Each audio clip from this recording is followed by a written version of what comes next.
Essa apresentação de slide é uma síntese do grupo REBAC, como nasceu, suas características. Espero que essa síntese possa ajudar a quem está começando a conhecer um pouco melhor o nosso grupo de pesquisa.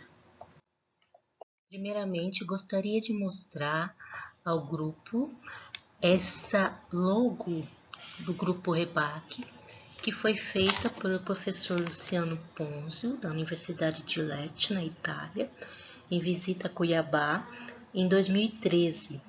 Ele esteve visitando a região do Pantanal e ele então se maravilhou com o pôr do sol. E eu então pedi a ele que fizesse mais ou menos algo que fosse bastante parecido com Cuiabá, que tivesse características cuiabanas. Então ali vocês podem reparar nas cores, vocês podem reparar também que cada letra é composta de um desenho com vários peixinhos e o pescador.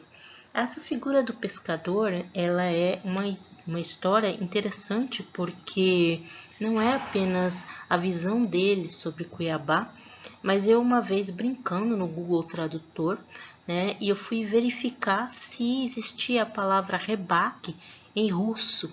E existe, né, é uma pronúncia, é claro, própria deles, algo como rebak, alguma coisa assim. E essa palavra significa pescador. Eu achei muito significativo porque eu vivo pescando pessoas para o grupo. Bem, o grupo Relendo Bakhtin existe desde 2008 e tem realizado diversas atividades de iniciação à pesquisa junto ao programa de pós-graduação em estudos de linguagem, auxiliando no aprofundamento da teoria bakhtiniana e em sua aplicação, através da leitura da obra do Círculo de Bakhtin. O grupo tem publicado inúmeros artigos, capítulos de livro e participado de eventos nacionais e internacionais. Hoje, com muita satisfação, posso dizer que ele é reconhecido como um dos 9 mais importantes grupos bakhtinianos do Brasil. A ideia do grupo nasceu de algo bem simples, quando eu retornei do doutorado em 2006, eu conversando à época com a professora Cláudia Graziano, dizendo que tinha muitos livros de Bakhtin que era preciso reler. Então eu coloquei eles todos e pensei, nossa, podia criar um grupo para a gente poder reler junto.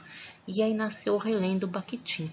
E aí você pega a primeira sigla da palavra relendo e a primeira sílaba da palavra Bakhtin. E aí então ficou Rebac.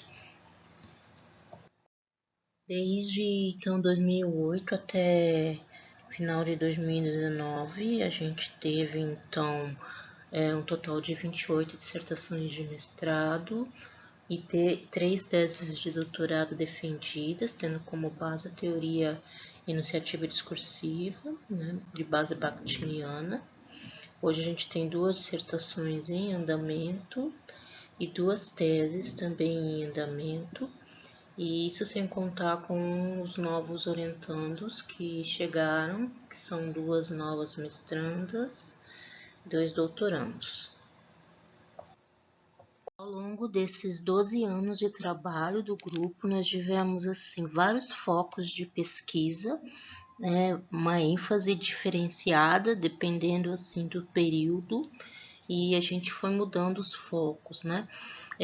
Mas aqui eu tenho no geral que eu posso te dizer que os trabalhos giraram em torno do ensino-aprendizagem de língua materna ou língua estrangeira ou língua e literatura, avaliação de materiais didáticos, né, de livros didáticos e materiais didáticos alternativos, como os da Olimpíada de Língua Portuguesa, que geraram 4 dissertações de mestrado, a descrição do funcionamento de gêneros em diferentes esferas.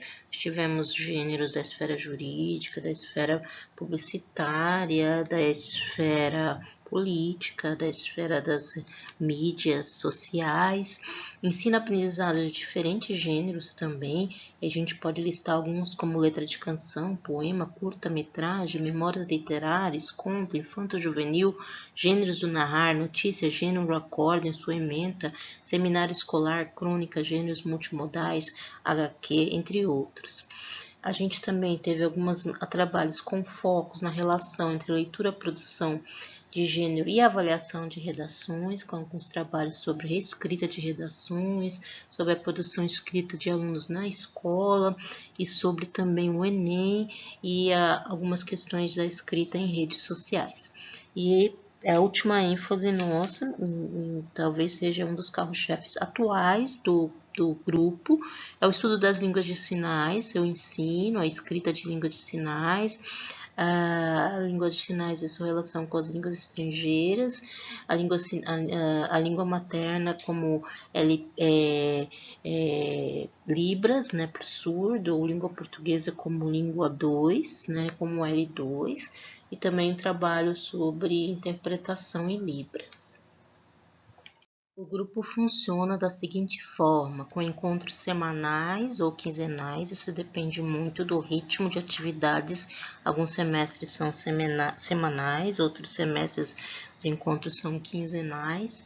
O que nós fazemos nesses encontros? Leitura e discussão dos textos, que giram em torno da discussão mesmo nossa, mais discussão da relação vida, arte e ciência, do que apenas teoria. Os encontros do grupo não são encontros, não são aulas, né? Pelo contrário, são encontros mesmo, são rodas de conversa para a gente explorar diversos aspectos e é claro, a partir da motivação de um texto. Produção em grupo ou individual, a gente às vezes faz também apresentações individuais, socializa.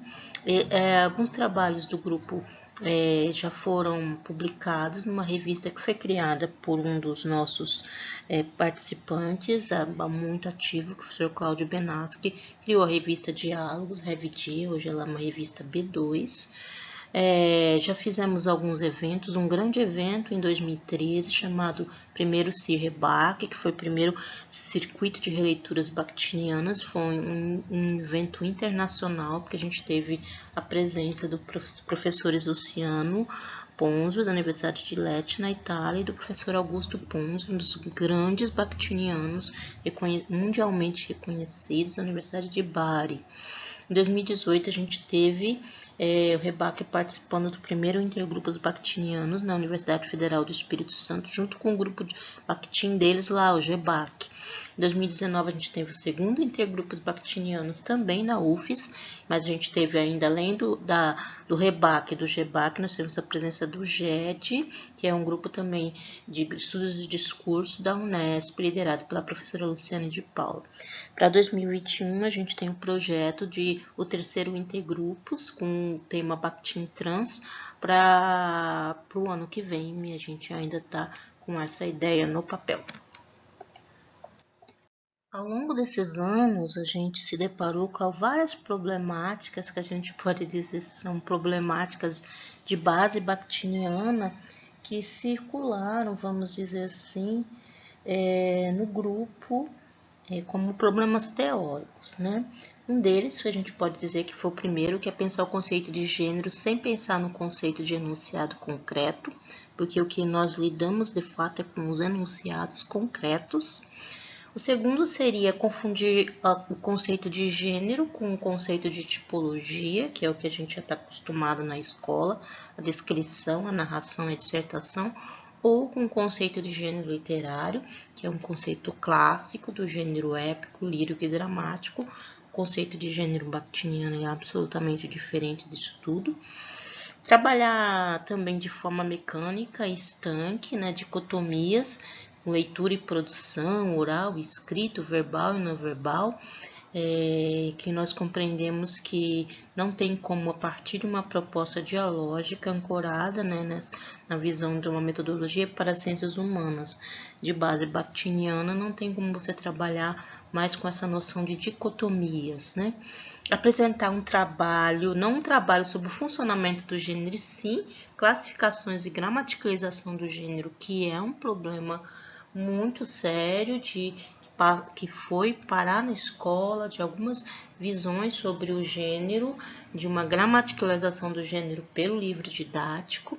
Então, substitui-se a gramática de uma gramática por outra. Não abstrair os estudos de linguagem do seu caráter ideológico, ou seja, estudar o gênero apenas como um esqueleto formal, esquecendo das questões de base bakhtiniana, que são as questões ideológicas de constituição do sentido, né? Então, aí você pode pensar também, por exemplo, nas redes sociais, que a gente tem um foco em situações discursivas novas a cada dia, em embates ideológicos gigantescos e que são muito frutíferas, é um campo muito propício para estudos bakhtinianos. Outras problemáticas que a gente se deparou, que a gente pode dizer que não são problemáticas, mas desafios, por exemplo, de produzir metodologia para o ensino de língua portuguesa, a leitura e a escrita, a questão envolvendo as sequências didáticas e as línguas estrangeiras para também o sujeito visual. Não só para o sujeito ouvinte, mas para o sujeito visual.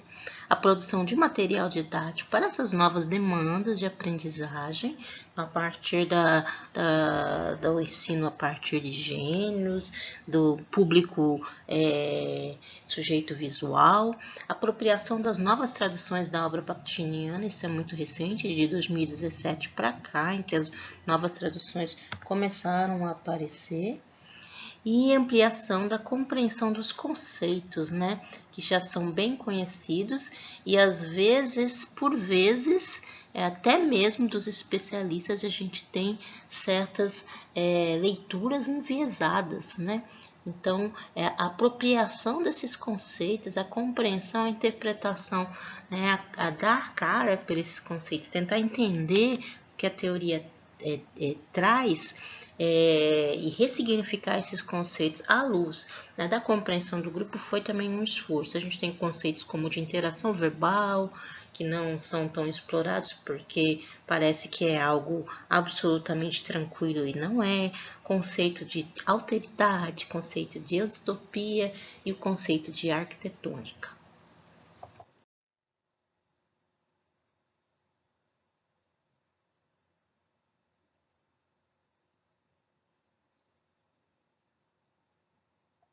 Nós também estamos nas redes sociais, nós temos uma página do grupo no Facebook, é a página Relendo Bakhtin, vocês podem pedir para entrar, né, nessa página, e é uma página que tem pessoas do Brasil e do mundo todo, e que postam coisas relativas aos estudos bakhtinianos, eventos, lançamentos de livros, chamadas para publicação, e uma outra coisa relativa à teoria. Nós também estamos nas redes sociais, nós temos uma página do grupo no Facebook, é a página Relendo Bakhtin, vocês podem pedir para entrar, né, nessa página, e é uma página que tem pessoas do Brasil e do mundo todo, e que postam coisas relativas aos estudos bakhtinianos, eventos, lançamentos de livros, chamadas para publicação, e uma outra coisa relativa à teoria. Para encerrar, eu deixo aqui uma citação que eu gosto demais, que é de Svan Todorov, que faleceu recentemente, no prefácio da obra francesa, da edição francesa da Estética da Criação Verbal. Ele diz o seguinte: o sentido é, de fato, esse elemento de liberdade que transpassa a necessidade. Sou determinado enquanto ser, objeto, e livre enquanto sentido, sujeito. Calcar as ciências humanas sobre as ciências naturais é reduzir os homens a objetos que não conhecem a liberdade. Na ordem do ser, a liberdade humana é apenas relativa e enganadora, mas na ordem do sentido ela é, por princípio, absoluta, uma vez que o sentido nasce do encontro de dois sujeitos, e esse encontro recomeça eternamente. O sentido é liberdade, e interpretação é o seu exercício. Este parece realmente ser o último preceito de Bakhtin.